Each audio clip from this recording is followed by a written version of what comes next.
get tea. It's Stephanie White. She has had enough of what she has seen from the officials here today. Understandable frustration from Stephanie White. Couple of possessions in a row where Leah Boston got the fouls. I thought the first one should have been on Howard. And then here, as Petty's in there, Tillman kind of tosses her to the side a little bit, and that was the straw that broke the camel's back there. What's tougher to swallow? Starting game one, missing nearly half your roster, or watching the referees swing momentum in the biggest stage of your season? That's the nightmare the Indiana Fever walked into against the Atlanta Dream, and you could see the frustration boiling over from the opening whistle. Head coach Stephanie White finally snapped, earning a technical foul for saying out loud what every single fan was already screaming at their TVs. So here's the real question. How does a team stitched together with grit, tape, and pure determination keep pushing through both injuries and questionable officiating? Was it simply bad breaks, or something that felt a whole lot closer to sabotage? Because what went down in game one has fans furious, players fired up, and the entire league buzzing over whether the Fever were flat out robbed. Do you think the referees crossed the line? Drop your thoughts in the comments below. Caitlin Clark, Chloe Bibby right there on the bench. But then you have Sophie Cunningham, Sid Colson, Ari McDonald, all actually having to sit separate from the bench. You also have Damiris Dunton. Picture stepping into the playoffs, already down half your roster before the first whistle even blows. How are you supposed to stand a chance? That's exactly the nightmare Indiana Fever had to live through. And this wasn't just losing a player or two, it was a full-blown disaster. Caitlin Clark was already done for the year with a groin injury. Chloe Bibby's season ended with a knee issue. Sophie Cunningham and Sydney Colson were both sidelined with knee problems of their own. Ari McDonald was stuck dealing with a foot injury, and to make things even worse, less than a day before tip-off, Damiris Dantas was ruled out by concussion protocol. That's 6 rotation players ripped away, 6 key pieces gone before the series even started, and still, this shorthanded Fever squad had no choice but to walk into game one against a fully loaded Atlanta Dream team ready and waiting. Got the injured reserves here with you guys, which last month, they just weren't able to travel. What does that mean to you specifically, just having them there? Yeah, I was super excited. I think just looking at the injured squad in itself, they just have a lot of knowledge. And so for us, just being able to listen to them, taking what they see, because obviously just them watching is going to be a different view than us on that court. And so super, super happy to have them with us. Tell me, how is that supposed to be fair to the players or the fans?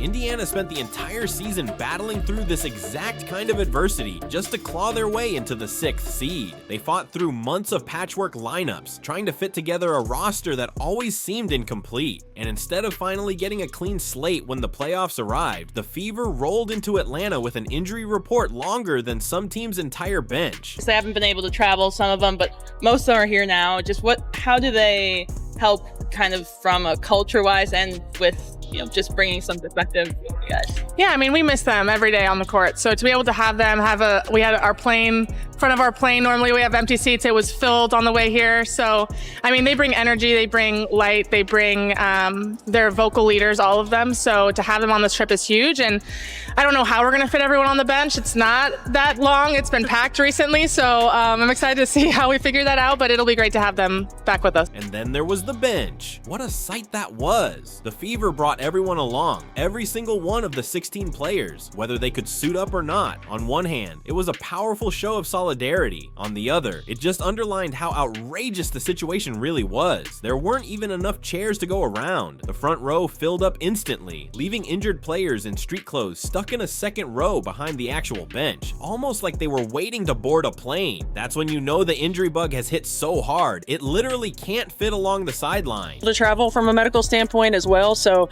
I think having the whole group here, having those guys here gives us a little bit of a boost emotionally, and then having their perspective. I mean, you're talking about 3 point guards that are sitting on the sideline that can talk to our team in huddles, that can talk to our team, throughout the course of dead balls or when they come on and off the floor. This is where the bigger picture matters. Look at the other playoff teams. They've got dependable backups, steady role players ready to step in when the stars get tired or foul trouble hits. Indiana didn't have that luxury. They were forced to ride with whoever was still healthy, holding things together with toughness, scraps, and pure willpower. And yet, even under those conditions, the Fever still punched their ticket to the postseason for the second straight year. That in itself is the definition of resilience. Come on, guys. This is my new team, the medical staff. Oh, yeah. Sophie Cunningham probably captured it best, without even meaning to. Stuck rehabbing her knee, she laughed that she's basically part of the training staff now. It was just a lighthearted comment, but it summed up the absurdity of the season. A starter turned sideline cheerleader, cracking jokes to keep morale alive when deep down she knew she belonged on the court hitting shots. That's the Fever in a nutshell, finding reasons to smile through the setbacks. And the craziest part, all those injuries still didn't stop them from coming out swinging in Game 1. They punched Atlanta in the mouth early, jumped ahead, and looked like a team too stubborn to recognize the odds stacked against them. But of course, it couldn't stay that way. Just as Indiana proved they could compete through sheer willpower, the referees stepped in and completely flipped the momentum of the game. Referees did. And I know why Stephanie White got a technical foul. Any coach that had to watch their team work so hard all season long, played through every single injury. And the reason why they had so many injuries is because of these referees. Every playoff matchup has its runs, but nothing kills momentum faster than a whistle that leaves everyone confused. Indiana came into Atlanta dragging the weight of 6 sideline players and still threw the first punch. They stormed out to a 15-6 lead, with Kelsey Mitchell knocking down shots early and Aaliyah Boston owning the paint, crashing boards and shutting down the lane. The Fever played like a team determined not to let injuries write their story. For a stretch, it really looked like the unthinkable was unfolding, a depleted roster threatening to topple a fully loaded dream squad. But just as that energy built, the officiating started draining the life out of the game. Ryan Howard just falls down, but it's a foul. Like, this is ridiculous. Look at this, Kelsey Mitchell. They don't even let the Fever play defense because she's associated with Caitlin Clark. Look at this one. Another foul where nobody touched him. So they lost the timeout and they lost their challenges for the game because the referees can't do their job. That early flow didn't vanish on its own. It was derailed by whistles that made no sense. Defensive stands that should have led to transition buckets instead turned into trips to the free throw line for Atlanta. Clean, straight-up contests were suddenly labeled as fouls. Kelsey Mitchell and her teammates battled through screens, working to deny the Dream Easy shots, only for everything to be halted by calls that just didn't add up. And it wasn't a one-time slip, it kept happening, again and again, slowly draining away the edge Indiana had fought so hard to build. Referees took it over. Look at this. Everybody saw this. Lexi Hall didn't touch her, but they had to waste their first challenge on this play. Here we go, look at this. She gets elbowed in the face, and they call a foul on Brianna Turner. And then Lexi Hall turns around to go back on defense, but she gets charged for a foul, and they wanted to upgrade it, reviewed. Lexi Hall ended up being one of the biggest victims of these phantom whistles. She was hit with a foul on Ryan Howard despite being in perfect defensive position, no illegal contact anywhere in sight. Coach Stephanie White immediately challenged, and the replay showed what everyone already knew. There was no foul, but here's the problem. She had to burn one of her challenges in the first quarter, something no coach ever wants to do that early. White later admitted it was maddening to win both of her challenges so quickly because it only highlighted how much the officials were missing. By the second quarter, she was already out of challenges, forced to spend them just to keep her players from getting buried under bad calls. It's elbowed in the face by Brittany Griner. Do you think they called it? No. And look at this, Lexi Hall did not touch her. Didn't even touch her. And she gets free throws. Here we go. Kelsey Mitchell touched her hip lightly. At the same time, Atlanta's physical play was being let slide. Fans saw Brianna Jones throw an elbow into Brianna Turner, or Brittany Griner body up Aaliyah Boston on the block, and the whistles stayed silent. The inconsistency made every trip down the floor feel like a gamble. When Indiana put a body on someone, it was a foul. When Atlanta did the same thing, the game just kept going. That kind of one-sided officiating doesn't just show up in the score. It eats away at a team's confidence, their focus, focus and their rhythm. Out of bounds. No foul, right? Remember that play, okay? Boston, foul. But look at this. So she goes for the ball, and then they call a foul on Lexi Hall. Look at, she says, wow. By the time the fourth quarter rolled around, the frustration finally spilled over. Stephanie White erupted at the officials after a play where Ryan Howard clearly tugged on Shea Petty with no whistle in sight. Instead of addressing the missed call, the ref slapped White with a technical, punishing her for voicing the exact anger every Indiana fan at home was already screaming at their screen. And knowing it's the playoff, playing in such a physical game like today. Yeah, I mean, I think we knew coming in it's playoffs, it's going to be physical, and we're going to have to learn how to play with that, especially this team is inherently a physical team. So for us, knowing that's the case and being able to respond, I think there's things that we're able to watch in film on how to handle that better, not letting the refs determine, how that physically is impacting us, but just continuing to play through that. It's definitely something we're going to have to work on and watch film and get better at, but that's part of playoffs, and that's part of the thing that we're going to have to get better at moving forward in the series.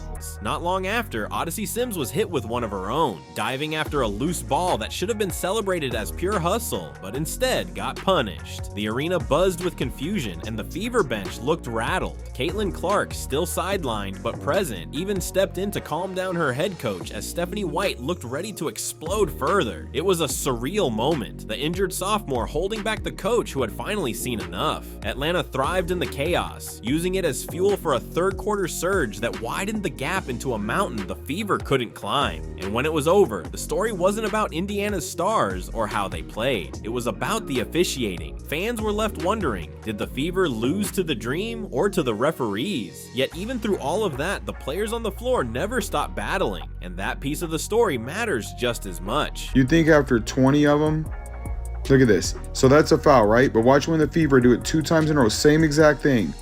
But it's not a foul when the Fever drive. Look at this. It's not a foul when the Fever get hit in the air, but the Dream get free throws. Same exact plays. Look at this one. What are you supposed to do? Just roll out the red carpet and give him a layup? She is not fouling her. They give her a 3-point play for putting her hands up. When everything is stacked against you, how do you even define success? Is it in the final score or in the pride of refusing to back down? That was the question hanging over the Fever in Game 1. On paper, they didn't stand a chance, but on the court, they refused to surrender. Leading that fight, as always, was Kelsey Mitchell. She poured in 27 points, a playoff career high, while knocking down nearly half her shots and converting almost every free throw she earned. Whenever Indiana's offense stalled, Mitchell was the spark that brought it back to life. And she didn't stop at scoring. She chipped in 4 assists, even came up with a block, doing everything she could to keep the Fever within striking distance. And has had a few of those last few possessions. Mitchell, catch, fire, and hit from 3. What a start. Rebound hits the floor. Hall keeps it alive for Indiana. Mitchell using the screen, dancing around Griner, and able to squeeze it in off. As good as Kelsey Mitchell was, the absence of Caitlin Clark couldn't be ignored. Without her, Indiana lost the one weapon that stretches defenses to the breaking point, forcing opponents to guard 25 feet from the rim. Without that threat, Atlanta didn't even bother to respect the perimeter. They clogged the paint, cut off driving lanes, and dared Indiana's secondary scorers to hit shots from deep. That collapse inside turned the night into a battle zone for Aaliyah Boston. She fought through foul trouble, still pulled down 12 rebounds, and battled waves of defenders while trying to avoid picking up more whistles. Every trip to the post felt like a wrestling match. Offensively, she wasn't as dominant, just 8 points on limited opportunities, but her relentless work on the glass kept the Fever in the fight far longer than anyone expected. And another chance here for Indiana. So much length, and it's obvious on the defensive end for Atlanta. Boston just kind of pushed it up and in. Guarded by Howard. They slide it into Boston, center of the lane, turning and finishing. Aaliyah Boston, beautiful. Lexi Hall poured everything she had into the game. 9 points might not stand out on paper, but they carried weight. She knocked down one of the Fever's rare threes on a night when the basket felt sealed shut for almost everyone. Defensively, she chased Atlanta players through screens, fought for every loose ball, and brought the kind of spark that often goes unnoticed until it's gone. Even when her shot wasn't falling consistently, Hull never disappeared. She proved once again that her value stretches far beyond the box score. Vasco emphasized emphasize for Giselle Wells, she's been playing down the stretch. The efficiency has gotten much better since the second week of August, averaging nearly 20 points a game since then. Is Hull 40-33. Atlanta in front. These teams split their 4 regular season meetings as Hull knocks down the 3. Hull gets a step and finishes off the window. Atlanta kept coming in waves, sending fresh energy at Indiana every quarter. Both Ryan Howard and Alicia Gray poured in 20 apiece, while Naz Hillman gave them a huge spark off the bench with 16. And in the paint, Brittany Griner's presence demanded double teams, freeing up her teammates to operate with ease. The difference between the two squads was glaring. Atlanta had firepower to rotate seamlessly, while Indiana was simply hoping its stars could hold up under the pressure. The Fever shot below 35% from the floor, and with the Dream cleaning up nearly every first miss, the separation on the scoreboard only grew. Mitchell gives it up beautifully. Boston lays it in. The number of screens that Aaliyah Boston set on that possession, her stagger, pin down here. She's going to come up and set another on-ball screen, turn, re-screen action, and then finally rolls to the basket.